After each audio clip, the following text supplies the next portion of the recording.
శ్రీ నువ్వెప్పుడొచ్చా? ఇప్పుడే వచ్చాను మీనాక్షి. వెళ్దామా? వెళ్దాం. ఫైల్ లాస్ట్ వీకే సబ్మిట్ చేశాం కదా, ఇంకా అప్డేట్ రాలేదేంటి? అసలు ఫైల్ కదిలితే కదా మేడం మీకు అప్డేట్ రావడానికి. వాట్? అన్నీ కరెక్ట్ గానే సబ్మిట్ చేశాం కదా. మన ఫైల్లో ఎలాంటి ప్రాబ్లం లేదు మేడం, ఆ చైర్మనే కదలనివ్వట్లేదు.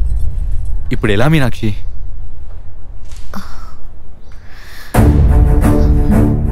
One minute.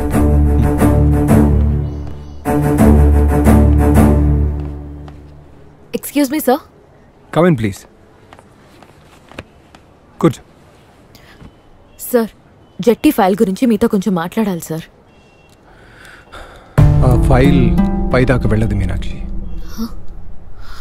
చైర్మన్ పద్మరాజు తనకున్న ఇన్ఫ్లుయెన్స్ ఉపయోగించి ఫైల్ మూవ్ అవ్వకుండా ప్రెషర్ తెచ్చాడు. నేను కూడా దానికి సంబంధించి ఏం చేయలేకపోయాను. మరి సొల్యూషన్ ఏంటి సార్? మల్లాడి కృష్ణారావు, ఆయనే దానికి సొల్యూషన్. ఎందుకంటే ఆయన కూడా ఒక మత్స్యకారుడే. ఎన్నో సంవత్సరాలుగా మన పక్కనే ఉన్న యానంలో మినిస్టర్గా ఉన్నారు.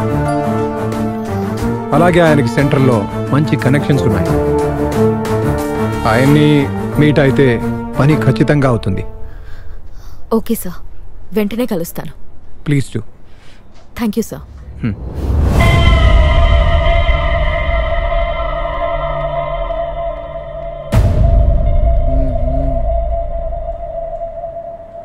ఆ జాలే కూతురి మీ గురించి చెప్పడానికి మల్లాడి కృష్ణారావుని కలుస్తుందంట. కలిసేస్తుందా? అది అనుకున్నంత పని చేసేస్తుంది. ఎవరి రక్తం? ఆ జాలయ్య గారి రక్తం. ఇప్పుడు దాకా ఆడిపోయించాడు, ఇప్పుడు ఇది. అసలే ఆ కృష్ణారావు గారు నీతికి న్యాయానికి ప్రతిబింబం లాంటోడు. ఏం సార్, ఏం మాట్లాడరేంటి? 120 కిలోమీటర్ స్పీడ్ లో కారు నడుపుతున్నప్పుడు సడన్ గా ఒక కుక్క ఎదురొచ్చిందనుకో, దాన్ని కొట్టేసి ముందుకెళ్ళిపోవడం తప్పారా? అలా చేయడం తప్పు కాదని మన చట్టమే చెబుతుందమ్మా.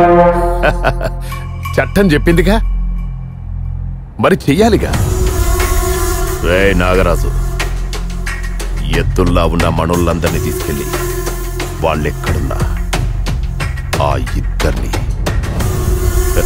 లేపియ్యన్రా. అలాగే.